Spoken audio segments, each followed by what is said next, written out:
శ్రీ గురుభ్యో నమః. శ్రీ మహాగణాధిపతయే నమః. శ్రీ మహాసరస్వత్యే నమః. జై శ్రీమన్నారాయణ. శంకర భగవత్పాదుల వారు మనకి అందించినటువంటి అపురూపమైనటువంటి స్తోత్రం భజగోవిందం. అంత గొప్ప భజగోవిందాన్ని మనం తెలుసుకునేటటువంటి ప్రయత్నము చేస్తున్నాం ప్రతి నిత్యము కూడా. అయితే శంకర భగవత్పాదుల వారు వృద్ధ బ్రాహ్మణుని అడ్డు పెట్టుకుని మనకి ఈ స్తోత్రాన్ని అందించారు. నిజానికి శంకర భగవత్పాదుల వారు ఆ వృద్ధ బ్రాహ్మణుడిని చూసి భజ గోవిందం భజ గోవిందం గోవిందం భజ మూఢమతే సంప్రాప్తే సన్నిహితే కాలే నహి నహి రక్షతి దృక్కుం కరణే అని మకుటాయమానమైనటువంటి ఒక శ్లోకాన్ని అందజేసి ఆ తరువాత నుంచి 14 శ్లోకాలు అని కొంతమంది, 12 శ్లోకాలు అని కొంతమంది, 16 శ్లోకాలు అని కొంతమంది, ఇలా మొత్తానికి ఏది ఏమైనప్పటికీ కూడా చాలా ఎక్కువ మంది చెప్పిన విషయం ఏమిటి అంటే 16 శ్లోకాలు శంకర భగవత్పాదుల వారు మనకి ఇచ్చారు అని. అంటే మొట్టమొదటగా ఆయన ఈ భజగోవింద స్తోత్రాన్ని 12 శ్లోకాలు రచించారు. దానినే ద్వాదశీక మంజరీక స్తోత్రము అని అంటారు. ఈ శిష్యులు ఉన్నారు కదా, శంకర భగవత్పాదుల వారి యొక్క శిష్యులు 14 మంది ఉన్నారు. వారందరూ కూడా ఏం చేశారట అంటే ఒక్కొక్కరు ఒక్కొక్క శ్లోకాన్ని రచించారు. అది విన్నటువంటి శంకరాచార్యులు వారు మరలా 4 ఆశీపూర్వకమైనటువంటి శ్లోకాలను అందించారు. మొత్తంగా ఈ శ్లోకాలన్నీ 30 శ్లోకాలు. ఈ భజగోవిందం అని మకుటాయమానంగా నిలిచినటువంటి శ్లోకం 31వ శ్లోకం. అంటే మకుటాయమానంగా ఉంది కాబట్టి దానితో కలిపి 31 శ్లోకాలు. అంత గొప్పదైనటువంటి స్తోత్రం, చక్కనైనటువంటి స్తోత్రం. నిన్నటి రోజున స్వామివారు అంటే ఆ శంకరాచార్యుల వారు ఎలా ఈ స్తోత్రాన్ని అందివ్వడానికి గల కారణం ఏమిటి అనేటటువంటి విషయాన్ని మనం తెలుసుకున్నాం. భజ గోవిందం అనేటటువంటి విషయాన్ని కూడా కొంతవరకు మనం నేను తెలుసుకున్నాం. ఆయన శంకరాచార్యుల వారు ఇంకా ఏ నామాన్ని కూడా అక్కడ పెట్టలేదు. ఆయన ఏమన్నారు? భజ గోవిందం భజ గోవిందం గోవిందం భజ మూఢమతే అని అన్నారు. గోవిందుడిని భజన చెయ్యి, గోవిందుడిని భజన చెయ్యి అని అన్నారు. గోవింద అనేటటువంటి శబ్దాన్ని శంకరాచార్యుల వారు మనకు అందజేశారు. ఇంకేదైనా నామాన్ని పెట్టుకోవచ్చు కదా. గోవింద అని అంటే చాలా అర్థాలు మనకి శాస్త్రాలలోను పురాణాలలో కూడా చెప్పబడ్డాయి. అందులో ఉండినటువంటి విషయాన్ని తెలుసుకునేటటువంటి ప్రయత్నం మనం ఇప్పుడు చేస్తున్నాం. భజ అని అన్నారు. భజ గోవిందం. భజ అని అంటే ఆశ్రయించు అని అర్థం. ఎవరిని ఆశ్రయించాలి? గోవిందుడిని ఆశ్రయించు. అసలు గోవిందుడు అంటే ఎవరు అంటే ఎన్ని చెప్పారో తెలుసండి శాస్త్రకారులు, పురాణవేత్తలు, పండితులు. అసలు ఆ గోవింద అనేటువంటి నామమే ఉత్కృష్టమైనటువంటి నామము. ఇంకా ఏ ఇతర నామాన్ని శంకర భగవత్పాదులు వారు అక్కడ పెట్టలేదు. కానీ గోవింద అని ఎందుకన్నారు అనేటువంటి విషయాన్ని మనం తెలుసుకునేటువంటి ప్రయత్నం చెయ్యాలి, ఆశ్రయించాలి. అలా మనం ఆలోచన చేసామనుకోండి భజగోవింద స్తోత్రంలో మనం దూరిపోయినట్టే, లోపలికి వెళ్ళిపోయినట్టే. ఆయన అంటున్నారు భజ గోవిందం. గోవింద అంటే ఏమిటి? గో అంటే గోవులు, గోవులు అంటే ఆవులు, పశువులు అని అర్థం. గోవిందుడు ఎలా అయ్యాడు అంటే పశువుల్ని కాసినటువంటి వాడు. శ్రీకృష్ణ పరమాత్మ పశువులను కాశాడు కదా, గోవులన్నింటినీ కూడా కాశాడు కదా. కాబట్టి ఆయన గోవిందుడు అయ్యాడు. అంతేకాదండి, ఆయన గోపాలకుడు. గో అంటే ఆవులు, పాలకుడు ఆ ఆవులని పాలించినటువంటి వాడు కాబట్టి గోపాలకుడు. ఆయనే గోవిందుడు. ఏమిటి గోపాలకుడు? చూడండి, ఒక పాలన చేసినటువంటి క్రమం బట్టి మిగతా విషయాలన్నీ కూడా ఉంటాయి. శ్రీకృష్ణ పరమాత్మ ఆవులని కాశాడు అని అంటే ఆ ఆవులన్నీ కూడా ఎలా ఉండేవట అంటే ఎంతో క్రమబద్ధంగా పెరిగాయట ఆ గోవులన్నీ కూడా. అందుకనే శ్రీకృష్ణ కర్ణామృతంలో లీలాసుకుడు అంటారు, గోధూలిదు సరిత కోమల గోపవేషం గోపాల బాల సతైహిరణుగమ్యమానం సాయం దిన ప్రతిదినం పశుబంధనార్థం గచ్చంతి మచ్యుతం శిశుం ప్రణతోస్మి నిత్యం అని అంటారు. ఆ గోవులన్నింటినీ కూడా కడుతూ ఉండినటువంటి ఆ శ్రీకృష్ణ పరమాత్మ యొక్క స్వరూపం ఏ స్వరూపమైతే ఉందో ఆ స్వరూపం నన్ను రక్షించుగాక అని అంటారు శ్రీకృష్ణ కర్ణామృతంలో లీలాసుకులు వారు. అంటే గోపాలకుడు అంటే గోవులను పాలించినటువంటి వాడు. ఆ ఏదైనా ఒక సమూహాన్ని పరిపాలన చేయాలంటే ఒక శక్తి, ఒక సామర్థ్యము ఉండాలి. అంత తేలికైనటువంటి విషయం కాదు కదండి పశువుల్ని మేపడము, పశువుల్ని కాచడము. అంటే ఏ పశువు ఎలా చెబితే వింటుందో పశువుల కాపరికి తెలుస్తుంది. ఒక ఆవు అటు వెళ్ళిపోతుంటే, ఒక ఆవు ఇటు వెళ్ళిపోతుంటే, ఒక ఆవు పంట పొలాల మీదకి వెళ్ళిపోతుంటే, ఒక ఆవులు చెరువులో దూకేస్తుంటే వాటన్నిటిని ఒక క్రమబద్ధంగా పెట్టి వాటిని ఎలా పరిపాలన చేశాడు కాబట్టి ఆయన గోపాలకుడు, గోవిందుడు. కాబట్టే ఆయన గోవిందుడు అయ్యాడు. అయితే ఈ గోవిందుడు అన్నటువంటి మాట చాలాసార్లు ఆయనకి బిరుదుగా లభించింది. అది విశేషం. ఏదో ఒకసారి బిరుదుగా లభించడం కాదండి. ఈ గోవింద అనేటువంటి నామం భగవంతుడికి చాలాసార్లు బిరుదుగా ఇచ్చారు. ఒకానొక సందర్భంలో హిరణ్యాక్షుడు, హిరణ్యకశిపుడు మనకు తెలిసినటువంటి వారు, మనకి పురాణాల్లో మనం చదువుకున్నాం. ఆ హిరణ్యకశిపుడు ఏం చేశాడు? ఈ భూమిని అంతటినీ కూడా సముద్రములో పడేశాడు. ఆయన వరాహావతారము ఎత్తి భూమిని ఉద్ధరించాడు కాబట్టి ఆయన గోవిందుడు. గో అంటే భూమి అని అర్థం. గోవు అంటే భూమి అని అర్థం. గో భూమి. గో అంటే గోవులు. ద్వాపర యుగంలో శ్రీకృష్ణ పరమాత్మగా ఉన్నటువంటి సమయంలో ఇంద్రుడికి యజ్ఞము చేయలేదు అనేటటువంటి కోపము చేత ఇంద్రుడు అమితమైనటువంటి వర్షాన్ని కురిపించేశాడు. అప్పుడు అక్కడ ఉండినటువంటి గోవులు, గోపాలకులు, గోపాల బాలురు, గోపికలు, ఆ గోవులు అన్ని కూడా బాధపడుతూ ఉంటే ఆయన ఆ శ్రీకృష్ణ పరమాత్మ ఆ గోవర్ధనగిరి పర్వతాన్ని ఎత్తి ఆ గోవులని, గోపాలకుల్ని, ఆ గోపికలని అందరినీ కూడా ఆ కొండ కిందకి తెప్పించి 7 రాత్రులు 7 పగళ్ళు కూడా కాపాడాడు. కాబట్టే ఇంద్రుడు వచ్చి ఆయనకి పట్టాభిషేకం చేశాడు. ఏమని పట్టాభిషేకం చేశాడు? గోవింద అని పట్టాభిషేకం చేశాడు. అంటే గోవులని, గోపాల బాలుకులని కూడా ఆయన రక్షించాడు కాబట్టే ఆయన గోవింద. అందుకనే ఈ గోవింద అనేటటువంటి నామాన్ని ఉచ్చరించడం ద్వారా ఏమవుతుందట? మనల్ని కూడా రక్షిస్తాడు ఆయన. ఆనాడు గోపాలకుల్నే రక్షించడం కాదు, గోవులనే రక్షించడం కాదు, సముద్రంలో పడిపోయినటువంటి ఆ భూమిని రక్షించడం కాదు, వరాహావతారం ఎత్తి మనము కూడా ఆయన్ని భజిస్తే, భజించడము అంటే ఆశ్రయిస్తే, మనం ఇప్పుడే చెప్పుకున్నాం కదా, భజించడము అంటే ఆశ్రయించడము అనే అర్థం. ఆయన పాదాలు పట్టుకుంటే, ఆయన్ని ఆశ్రయిస్తే, ఆ గోవిందుడిని ఆశ్రయిస్తే సంసారము అనేటటువంటి సముద్రంలో మనం పడిపోకుండా వరాహావతారం ఎత్తి భూమిదేవిని ఏ విధంగానైతే రక్షించాడో మనల్ని కూడా ఆ విధంగానే ఈ సంసార సముద్రంలో పడిపోకుండా ఆయన మనల్ని రక్షిస్తాడు.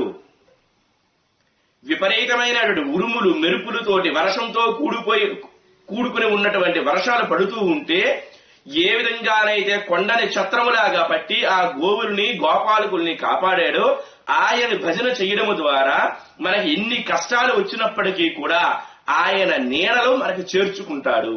దాని అర్థం అది. గోవింద ఎంత చక్కనైనటువంటి నామం అండి. అందుకనే ఒక్కొక్క నామానికి కూడా ఒక్కొక్క ప్రత్యేకమైనటువంటి స్వరూపం ఉంటుంది, దానికి తగినటువంటి శబ్ద మాధుర్యం ఉంటుంది. రామ అంటే ఎంత మాధుర్యం అండి ఆ రామనామం. చూడండి, అందుకనే నారాయణ మంత్రంలో రాబీజము, శివ పంచాక్షరి మంత్రంలో మాజీవము, 2 అక్షరాల సంపుటియగు అక్షర బ్రహ్మమైన శ్రీరామ నామమే నా జీవము ప్రాణ రాజీవము. నారాయణ మంత్రంలో రా అనేటటువంటి బీజాన్ని, శివ పంచాక్షరి మంత్రంలో మా అనేటటువంటి బీజాన్ని తీసుకుని 2 అక్షరాలని కూడా సంపుటం చేసి వచ్చినటువంటి మహోత్కృష్టమైనటువంటి నామమే రామనామం. గోవింద అనేటువంటి నామం ఇంత ప్రత్యేకమైనటువంటిది. కృష్ణ అనేటువంటి నామం అని అంటే నిరతిశయమైనటువంటి ఆనందాన్ని ఇచ్చేటటువంటి వాడు, ఆనంద స్వరూపుడు అని అర్థం. ఇలా ఒక్కొక్క నామానికి కూడా ఒక్కొక్క ప్రత్యేకమైనటువంటి విశేషం ఉంటుంది. అందుకనే భజ గోవిందం భజ గోవిందం గోవిందం భజ మూఢమతే, గోవిందుడిని భజించు భజించు భజించు. ఇంకా అర్థం ఏమిటట అని అంటే గోవు, గో అంటే ఇంద్రియాలు అని అర్థం. మనకి ఇంద్రియాలు ఉన్నాయా లేవండి? పంచ కర్మేంద్రియాలు, పంచ జ్ఞానేంద్రియాలు. ఈ ఇంద్రియాలన్నింటినీ కూడా పరిపాలన చేస్తున్నటువంటి వాడు ఎవడైతే ఉన్నాడో వాడు గోవిందుడు. వాడు ఎక్కడ ఉంటాడు? మనలోనే ఆత్మస్వరూపంతో ఉంటాడు ఆయన. కన్ను ఒక ఇంద్రియం, చెవి ఒక ఇంద్రియం, ముక్కు ఒక ఇంద్రియం, నోరు ఒక ఇంద్రియం, చర్మం ఒక ఇంద్రియం.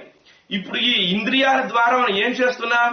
ఎన్ని చూస్తున్నామో, ఎన్ని వింటున్నామో, ఎన్ని తింటున్నామో, ఎన్నింటిని తాకుతున్నామో, ఎన్నింటిని వాసన చూస్తున్నామో, ఎన్ని చేసాం ఇప్పటికీ? వీటన్నిటికీ కూడా ఆ శక్తిని ప్రసాదించినటువంటి వాడు ఎవడయ్యా? గోవిందుడు. అందుకనే ఇంద్రియాలు, మనలో ఉండినటువంటి ఇంద్రియాలన్నిటికీ కూడా అధిష్టానమైనటువంటి భగవంతుడు ఎవరయ్యా అంటే లోపల ఉండినటువంటి గోవిందుడు. ఆయన ఎలా ఉంటాడు? ఆత్మస్వరూపముతో ఉంటాడు. ఆయన కనుక్కోవాలి మనం. అందుకనే శంకర భగవత్పాదుల వారు, ఏమి శంకర భగవత్పాదుల వారు, ఆయన ఒక్కొక్క రచన కూడా ఒక్కొక్క అమృత తుల్యమైనటువంటి భాండాగారం. ఆయన చేసినటువంటి ఒక్కొక్క రచన మనం విని తెరించవలసిందే. అసలు శంకర భగవత్పాదుల వారికి పూజా కార్యక్రమం చేయకుండా, ఆయన స్మరించకుండా మనం ఏ పూజా కార్యక్రమం కూడా చేయకూడదు. సదాశివ సమారంభాం శంకరాచార్య మధ్యమాం అస్మదాచార్య పర్యంతం వందే గురు పరంపరాం, లేదా నారాయణ సమారంభాం వ్యాస శంకర మధ్యమాం అస్మదాచార్య పర్యంతం వందే గురు పరంపరాం. ఏ విధంగా తీసుకున్నప్పటికీ కూడా శంకర భగవత్పాదుల వారికి నమస్కారం చెయ్యవలసిందే. అలా నమస్కారము చెయ్యడము ద్వారా మనం ఆయన్ని జ్ఞాపకం చేసుకోవాలి. ఎందువలన ఎన్నెన్నో స్తోత్రాలు ఇచ్చారు. ఈ భజగోవింద స్తోత్రం సామాన్యమైనటువంటి స్తోత్రమా? ఇదివరకే మనం చెప్పుకున్నాం. భగవద్గీతలో ఉండినటువంటి సారాంశాన్ని అంతటిని కూడా ఈ భజగోవింద స్తోత్రంలో పెట్టేశారే శంకర భగవత్పాదుల వారు. ఒక వృద్ధ బ్రాహ్మణుని అడ్డు పెట్టుకుని మరి మనం భజగోవిందం చేయడం లేదు. భజగోవిందం అంటే గోవిందుడిని మనం ఆశ్రయించడం లేదు. ఆయన ఎంతో కష్టపడి, అయ్యో మానవులందరూ కూడా ఈ కలియుగంలో మానవులందరూ కూడా భగవంతుడిని చేరుకోలేదే, వాళ్ళకి ఆ ఆలోచన ఉండదే, కనీసంలో కనీసం మనమైనా సరే దీనిని గుర్తు చేస్తే వారందరూ కూడా ముక్తి పదంలోకి వెళతారు కదా, జ్ఞాన మార్గంలోకి వెళతారు కదా, భగవంతుడిని చేరుకుంటారు కదా అనేటటువంటి ఉద్దేశ్యం చేత శంకర భగవత్పాదుల వారు ఇంత చక్కనైనటువంటి శ్లోకాలను మనకి అందిస్తే మనం వీటిని వినడం మానేశాం, చదవడం మానేశాం, వాటిని మననం చేసుకోవడం మానేశాం. ఇది మన పరిస్థితి. ఇప్పుడు కూడా సంసారం అనేటువంటి చక్రంలో పరిభ్రమణ చేస్తూ ఉండడమే. ఎంత చక్కనైన విషయాలు చెప్పారని చూడండి. గోవింద అంటే బాహ్య ఇంద్రియాలు, అంతః ఇంద్రియాలు. అంతః ఇంద్రియాలములు అని అంటే మనో, బుద్ధి, అహంకారము, చిత్తము, ప్రాణము. ఇవన్నీ కూడా ఇంద్రియాలే కదండి. మనోబుద్ధి చిత్త అహంకారములు కర్మేంద్రియాలు ఉన్నాయి. ఈ ఇంద్రియాలకి శక్తి స్వరూపమైనటువంటి ఆత్మస్వరూపం ఏదైతే ఉందో అతడిని మనం భజించాలట. అది ఎలా భజిస్తాం మనం? మనకి తెలియదు. ఆత్మస్వరూపం లోపటే ఉన్నది అనేటువంటి విషయం మనం తెలుసుకోవాలంటే జ్ఞాన విచారణ చెయ్యాలి. ఇది అంత సామాన్యమైనటువంటి విషయం కాదు కదా. ఏదో దేవాలయానికి వెళ్ళండి, 4 కొబ్బరికాయలు కొట్టండి, మీకు ఫలానా పుణ్యం వస్తుంది, మీరు ఈ స్తోత్రాన్ని ఈ 4 రోజులు కూడా వారం రోజులు కూడా పారాయణ చేస్తే మీకు ఈ కోరిక లభిస్తుంది, మీకు ఈ కోరిక తీరిపోతుంది అని అంటే ఎంత కష్టపడైనా సరే మనం తెల్లవారు లేచి ఆ స్తోత్రాన్ని పారాయణ చేసేస్తాం, దేవాలయానికి వెళ్ళొచ్చేస్తాం. కానీ ఆత్మ విచారణ చెయ్యు అని అంటే మాత్రం చాలా కష్టమైనటువంటి పని. ఇదంతా తేలిగ్గా లభించేటటువంటి విషయము కూడా కాదు మనకి. ఇందువలన ఆత్మ విచారణ మహాయోగి పుంగవులకు మాత్రమే లభించేటటువంటి మహోత్కృష్టమైనటువంటి విషయం. అయితే మనం ఏం చెయ్యాలి? ముందుగా మనం అభ్యాసం చెయ్యాలి. అభ్యాసం చేయాలి. ఈ రోజు కొంత చూడండి, ఒకేసారి డిగ్రీ పుస్తకాలు విద్యార్థికి ఇచ్చాం. మనం ఏం చేస్తాం? ముందు ఆలు దిద్దిస్తాం. ఆ ఆ ఈ ఈ ఉ ఊ ఇలా దిద్దిస్తున్న వల్ల ఏమవుతుంది? అతడు అలా చదివి చదివి చదివి కొంతకాలానికి ఎటువంటి పత్రాలనైనా సరే, మంచి మంచి ఇంగ్లీష్ లో ఉన్నటువంటి పోయమ్స్ నైనా సరే చదివేస్తాడు వాడు. ఎందుకు? మనం చిన్నప్పటి నుండి కూడా అలవాటు చేశాం కాబట్టి. అదే విధముగా జ్ఞానం కావాలి, ఆత్మ విచారణ చెయ్యాలి అని అంటే అది ఏదో ఒక్కసారిగా దేవుడి గదిలో కూర్చుంటే 10 నిమిషాలు కూర్చుంటే వచ్చేస్తుందా? రాదు. జ్ఞాన విచారణ చేస్తూ ఉండాలి. ఏం చెయ్యాలి? ఆత్మ విచారణ ఎలా చేస్తూ ఉండాలి? ముందుగా సాధన చేస్తూ ఉండాలి. సాధన సాధన సాధన. అందుకనే సాధనములు పనులు సమకూరు ధరలోన విశ్వదాభిరామ వినురవేమ అని అన్నారు. సాధన చెయ్యాలి. అలా సాధన చెయ్యడము ద్వారా, ఆత్మ విచారణ పొందడము ద్వారా భగవంతుడి యొక్క సాయుధ్యానికి మనం చేరుకోగల శక్తి భగవంతుడే మనకి ఇస్తాడు. ఇందులో ఎటువంటి సందేహము కూడా లేదు. అంత చక్కనైనటువంటి విషయాన్ని భజ గోవిందం భజ గోవిందం గోవిందం భజ మూఢమతే అని అన్నారు. ఓ మూఢుడా, ఓ బుద్ధిహీనుడా, గోవిందుడిని భజించు భజించు భజించు అన్నారు. ఇందులో శంకరాచార్యుల వారి గోవింద అనేటటువంటి నామం వేయడంలో ఇంకో విశేషం కూడా ఉందండి. ఏమిటా విశేషమో తెలుసా అండి? మానవుడికి, పుట్టినటువంటి ప్రతి ఒక్క మానవుడికి కూడా గురువు గారు ఉండాలి. గురువు గారు లేకపోతే ఆ మానవుడు ఏదో చిన్న లోపం చేశాడు అన్నదే నా భావన. శంకరాచార్యుల వారికి గురువు గారు ఎవరు? గోవింద భగవత్పాదులు వారు. ఆయన ఏమన్నారు? భజ గోవిందం భజ గోవిందం గోవిందం భజ మూఢమతే అని అన్నారు. అంటే దాని అర్థం ఏమిటి? గోవిందుడిని భజించు అని అంటే గురువు గారిని స్మరణ చేసుకో. ప్రతి నిత్యము కూడా గురువు గారికి స్మరణ చేయి. గురువు గారు స్మరించడము అని అంటే ఏమిటి? ప్రతి నిత్యము కూడా మన గురువు గారి యొక్క పేరు చెప్పడమా? అంతేకాదు, గురువు గారు ఏమైతే చెప్పారో వాటిని మననం చేసుకుంటూ ఉండు. గురువు గారు మనకు జ్ఞాన సముపార్జన కొరకు ఎన్నో కొన్ని విషయాలు మనకు చెప్పి ఉంటారు. ఆ విషయాన్ని మనం ప్రతినిత్యము కూడా మననం చేసుకుంటూ ఉండాలట. అలా మననము చేయడము ద్వారా మనం ముక్తి పదములోకి వెళతాము అని మనకి శంకరాచార్యుల వారు చెబుతూ ఉన్నారు. అందుకనే భజ గోవిందం. గోవింద అంటే నా గురువుగారైనటువంటి గోవింద భగవత్పాదుల వారిని నేను స్మరిస్తున్నాను. మీరు కూడా స్మరించండి మీ గురువు గారిని. ఆయన ఏదైతే ఆదేశించారో, ఆయన ఏదైతే ఉపదేశం చేశారో వాటిని మననం చేసుకుంటూ ఉండవయ్యా. గురుర్ బ్రహ్మ గురుర్ విష్ణు గురుర్ దేవో మహేశ్వర గురు సాక్షాత్ పరబ్రహ్మ తస్మై శ్రీ గురవే నమః వందే గురు పదద్వంగ అవాన్ మానస గోచరం రక్త శుక్ల ప్రభామిశ్వరం అదర్కం త్రైపురమః అని అన్నారు. గురువు గారు అంటే సామాన్యమైనటువంటి విషయం కాదు కదా. గురువు గారి యొక్క పాదాలు పట్టుకున్నటువంటి వాడు తప్పకుండా అజ్ఞానం నుంచి విడుబడిపోతాడు. ఆయన జ్ఞానంలోకే వెళతాడు. అందువలన శంకరాచార్యుల వారు ఏం చెప్తున్నారు? గురువు గారి పాదాలు పట్టుకో. ఎవరైతే గురువు గారి పాదాలు పట్టుకోవడము ద్వారా భగవంతుడి యొక్క అనుగ్రహాన్ని ఎవరైతే పొందుతారో వారు ఏమవుతారో తెలుసా అండి? నిజానికి వారు కూడా గురువు గారితో సమానమైపోతారు. అంత గొప్ప విశేషం ఉంది గురువు గారు. కాబట్టే గురువు అని అంటేనే మనం నమస్కరించదగినటువంటి వారు. ఎంతమంది గురువులు ఉన్నారండి? మన సనాతన ధర్మ వైభవం అంతా కూడా గురువు గారే. ఈ సనాతన ధర్మ వైభవంలో ఎంతమంది గురువు గారు వచ్చారు? శంకరాచార్యుడు వారు, వ్యాస భగవానుడు, సుఖ మహర్షి, రామకృష్ణ పరమహంస, గోవింద భగవత్పాదులు వారు, స్వామి వివేకానంద, చంద్రశేఖరేంద్ర సరస్వతి మహాస్వామి వారు, రమణ మహర్షి, చంద్రశేఖరేంద్ర భారతీ మహాస్వామి వారు, విధుశేఖర భారతీ మహాస్వామి వారు, భారతీ తీర్థ మహాస్వామి వారు, ఎంతమంది మహాస్వాములు, ఎంతమంది మనకి వచ్చి ఉన్నారండి. ఈ కలియుగములో గురు స్వరూపంతో వస్తారు. భగవంతుడు మనకు మొట్టమొదటి మనం ప్రారంభించుకున్న రోజుల్లో మనం చెప్పుకున్నాం, పరిత్రాణాయ సాధూనాం వినాశాయ చతుష్కృతాం ధర్మ సంస్థాపనార్థాయ సంభవామి యుగే యుగే. ప్రతి యుగములో కూడా ధర్మం నశించిపోతూ ఉన్నటువంటి సమయంలో సాధువులను రక్షించడం కొరకు, అధర్మాత్ములని సంహరించడం కొరకు నేను ప్రతి యుగంలో కూడా నన్ను నేనే సృజించుకుంటూ ఉన్నాను, నన్ను నేనే ఉద్భవించుకుంటూ ఉన్నాను అని శ్రీకృష్ణ పరమాత్మ చెప్పాడు భగవద్గీతలో.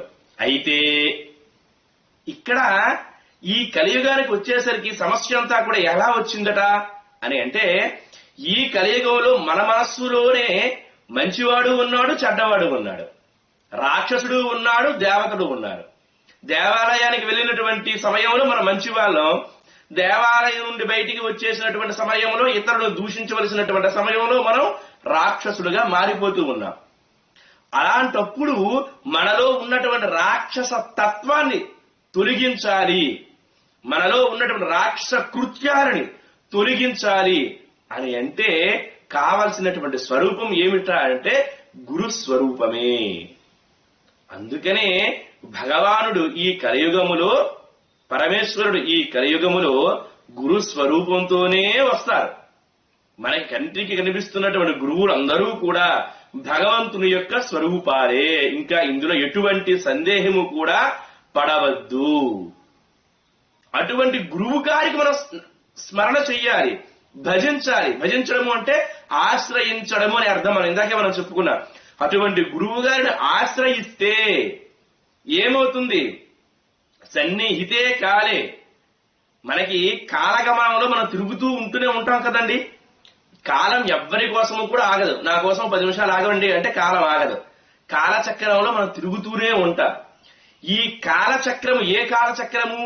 మనం ఎన్ని జన్మల నుంచి ఈ కాలచక్రంలో తిరుగుతున్నాము. గురువు గారిని ఆశ్రయిస్తే ఈ కాలచక్రం నుండి, అంటే ఇన్ని జన్మల నుండి మనం పుట్టిన, ఇన్ని జన్మల నుంచి శరీరాన్ని విడిచిపెట్టినటువంటి కాలచక్రం నుంచి మనం విడిపడిపోతాం.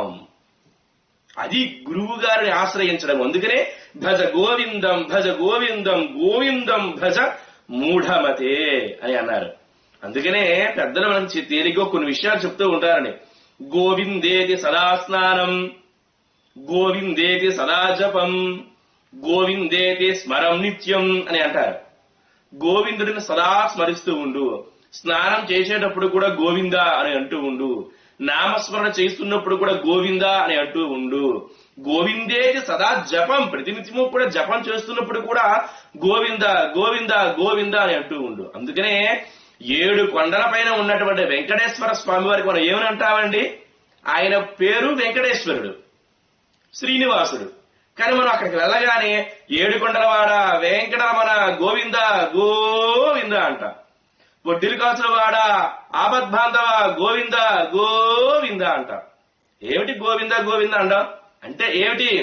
నిన్ను నేను ఆశ్రయిస్తున్నాను, నీ పాదాలే నాకు శరణు, నీ పాదాలు పట్టుకోవడానికి నేను వచ్చాను. ఆయన 7 కొండల మీద ఉండడానికి గల కారణం కూడా వేరే కారణం ఉంది. దాన్ని అంతర్ముఖంగా మనం తీసుకున్నాం అనుకోండి, మనకి ఉన్నటువంటి లోపల ఉండినటువంటి షట్చక్రాలను కూడా భేదం చేసుకుని 7వ చక్రం అయిన సహస్రార చక్రం దగ్గర ఉండినటువంటి పరమాత్మకు తెలుసుకోవడమే ఆయన 7 కొండల పైన ఉండడం. ఆయన 7 కొండల పైన కూడా ఉన్నారు అంటే అక్కడ మనం వెళ్ళి గోవింద గోవింద అని అంటూ ఉన్నామంటే ఎంత విశేషం ఆలోచన చెయ్యండి. కాబట్టి గోవిందేది సదా స్నానం, గోవిందేది సదా జపం. శంకర భగవత్పాదులు వారు గోవింద గోవింద అని అన్నారు అంటే ఎంత చక్కనైనటువంటి విషయం ఆలోచన చెయ్యండి. భజ గోవిందం భజ గోవిందం గోవిందం భజ మూఢమతే సంప్రాప్తే సన్నిహితే కాలే నహి నహి రక్షతి దృక్కుం కరణే అని అన్నారు. ఇంకా శంకర భగవత్పాదుల వారు భజ గోవిందం అని అనడములో ఉండినటువంటి అంతరార్థం ఏమిటో, అసలు శంకరాచార్యులు వారి యొక్క హృదయం ఏమిటో, ఇంకా వీటికి ఉన్నటువంటి విశేషం ఏమిటో రేపటి రోజున తెలుసుకునేటటువంటి ప్రయత్నము చేద్దాం. అంతవరకు కూడా భగవంతుని యొక్క అనుగ్రహ కృపాకటాక్ష వీక్షణములు మనందరిపైన కూడా ఉండాలని సదా ఆ భగవంతుణ్ణి ప్రార్థన చేసుకుంటూ స్వస్తి. జై శ్రీమన్నారాయణ.